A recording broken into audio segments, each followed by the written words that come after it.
Hello everyone. এখন আমি তোমাদের সঙ্গে ভূগোলের 2025 থার্ড সেমিস্টারের যে প্রশ্ন এইমাত্র পরীক্ষা হয়ে গেল সেই প্রশ্নের উত্তর সম্পর্কে আমি তোমাদের এই ভিডিওতে আলোচনা করব। তো তোমরা একটু মন দিয়ে দেখো, তাহলে উত্তরগুলো সম্পর্কে জানতে পারবে। আর যদি ভিডিওটা ভালো লেগে থাকে তাহলে একটা লাইক দিও, বন্ধুদের সঙ্গে শেয়ার করো, আর চ্যানেলটা সাবস্ক্রাইব করে রাখো। তো চলো শুরু করা যাক। তাহলে দেখো, প্রশ্নপত্র আমিও সরাসরি পেতে পারিনি, তো এখান থেকে আমি একটা ছবি তুলে নিয়ে এসে সেখান থেকে দেখাচ্ছি। তো প্রথম যেটা আছে, 1 নম্বর প্রশ্ন, বন্যা প্রবণ অঞ্চলে উচ্চ স্থানে গড়ে ওঠা বসতিকে বলা হয়। উত্তর হবে বি, শুষ্ক বিন্দু বসতি। ঠিক আছে। তারপরে দেখো 2 নম্বরে যেটা আছে, নিম্নলিখিত অঙ্কিত বসতিটি কোন ধরনের বসতি উল্লেখ করো।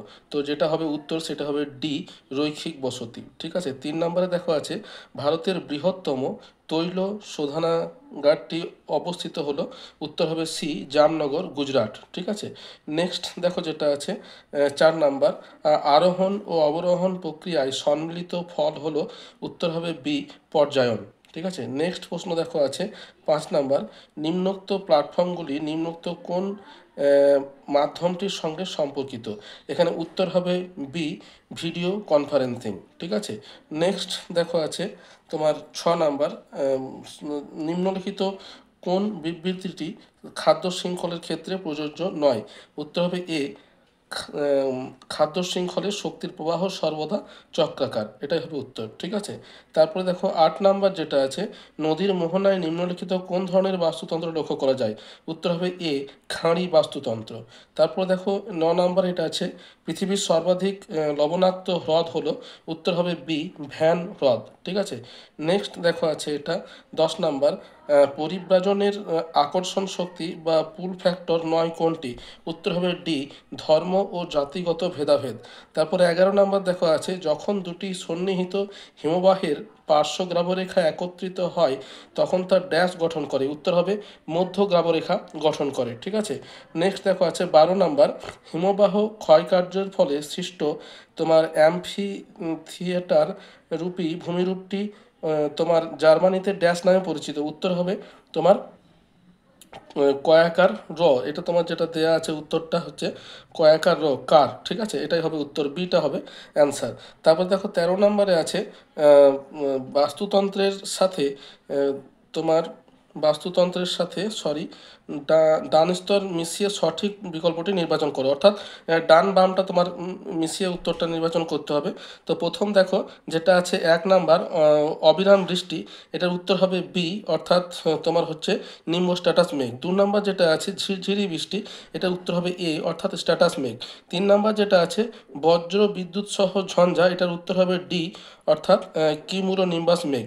4 নম্বর যেটা আছে পরিষ্কার আবহাওয়া, এটার উত্তর হবে সি, অর্থাৎ হচ্ছে তোমার সিরো কিউমুলাস মেঘ। ঠিক আছে। এরপরে দেখো এখানে যেটা তোমার দেওয়া আছে, অর্থাৎ এখানে ডি যে অ্যান্সারটা আছে, ডিটা হবে সঠিক অ্যান্সার। ঠিক আছে। তাহলে এটা গেল তোমার এটা। তারপরে দেখো 14 নম্বর যেটা আছে, নিম্নে অঙ্কিত চিত্রটির চিহ্নিত অংশের প্রেক্ষিতে সঠিক বিকল্পটি নির্বাচন করো। এখানে উত্তর হবে সি, অর্থাৎ 1 নম্বর শীতল বায়ু, বি উষ্ণবায়ু, 3 নম্বর নাতিশীতোষ্ণ বায়ু এবং তার সঙ্গে হবে ঘূর্ণিঝড় বৃষ্টি। তাহলে এটা হবে সঠিক উত্তর। 15 নম্বর যেটা আছে, নিম্নলিখিত কোন খনিজ সম্পদটি মহীসোপান অঞ্চল থেকে আহরিত হয়। উত্তর হবে এ, ফসফেটিক নডিউলস। ঠিক আছে। এটা হবে তোমার সঠিক উত্তর। নেক্সট দেখো আছে তোমার 16 নম্বরে, নিম্নোক্ত স্তম্ভ দুটি মিলিয়ে সঠিক বিকল্প নির্বাচন করো।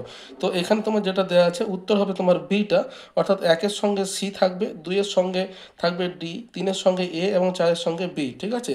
এরপরে দেখো আছে 17 নম্বর, কাস্ট অঞ্চলে চুনাপাথরের অদ্রাব্য দ্রবণ কার্যে গঠিত লাল বর্ণের কর্দম নিম্নলিখিত কি নামে পরিচিত। উত্তর হবে এ, টেরারোসা। নেক্সট দেখো 17 বা 18 নম্বর আছে, বিবৃতিগুলির সাথে সত্য মিথ্যা উল্লেখ করো। তো এখানে যে বিকল্পগুলো আছে তার মধ্যে সিটা হবে অ্যান্সার, অর্থাৎ 1-এরটা হবে সত্য, 2-এরটা সত্য, 3-এরটা মিথ্যা, 4-এরটা হবে মিথ্যা। ঠিক আছে।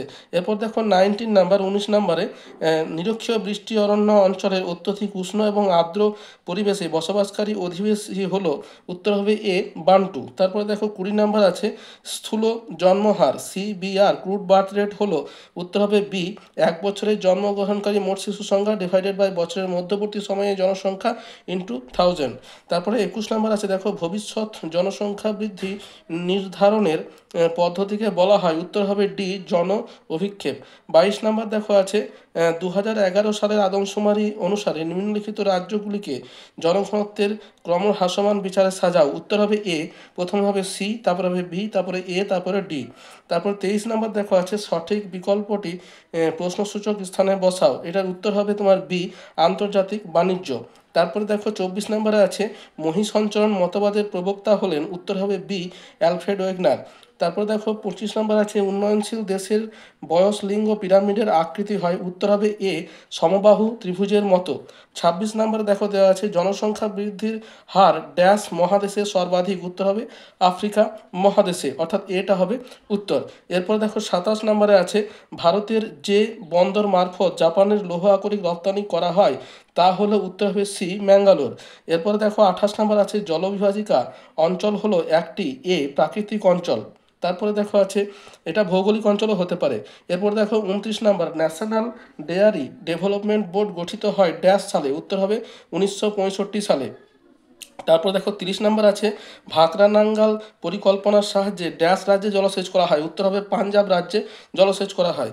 এরপর 31 নম্বর দেখা আছে বাম স্তম্ভের সাথে ডান স্তম্ভ মিলিয়ে বিকল্প নির্বাচন করো, তো এখানে ডান বাম যেটা আছে উত্তর হবে তোমার বি, অর্থাৎ 1-এর সঙ্গে হবে সি, 2-এর সঙ্গে ডি, 3-এর সঙ্গে এ এবং 4-এর সঙ্গে বি। ঠিক আছে, তাহলে তোমাদের দেখো 32 নম্বরে আছে 3 দিক থেকে 3টি রাস্তা এসে একটি বিন্দুতে মিলিত হলে উক্ত স্থানে রাস্তা বরাবর ড্যাশ আকৃতির গ্রামীণ বসতি গড়ে ওঠে, উত্তর হবে ডি ওয়াই আকৃতির। তারপর দেখো 33 নম্বরে আছে জলবিভাজিকা ব্যবস্থাপনার মূল লক্ষ্য হলো, উত্তর হবে বি জলাশয় মৃত্তিকা এবং উদ্ভিদের সম্মিলিত সংরক্ষণ। 34 নম্বর দেখো আছে বাম ডাম স্তম্ভের মিলন, এখানে তো আপনার উত্তর হবে ডিটা যেটা আছে, অর্থাৎ 1-এর সঙ্গে হবে সি, 2-এর সঙ্গে ডি, 3-এর সঙ্গে এ এবং 4-এর সঙ্গে বি। এরপরে দেখো আছে 35 নাম্বার ভৌমজলের ভাণ্ডার সৃষ্টির জন্য ভূগর্ভে ড্যাশ শিলাস্তরের নিচে ড্যাশ শিলাস্তর থাকা অবশ্য প্রয়োজন, এখানে তোমার যেটা হবে সেটা হচ্ছে ভৌমজলে ভাণ্ডার সৃষ্টির জন্য অপ্রবেশ্য শিলাস্তরের নিচে প্রবেশ্য শিলাস্তর থাকা প্রয়োজন, অর্থাৎ বিটা হবে সঠিক উত্তর। তাহলে দেখো আমি সমস্ত প্রশ্নগুলো সম্পর্কে তোমাদের সঙ্গে আলোচনা করলাম, তোমরা যদি এই অনুযায়ী তোমার প্রশ্নের উত্তর দিয়ে থাকো তাহলে কিন্তু তোমরা নিজেদের নাম্বারগুলো বুঝতে পারবে।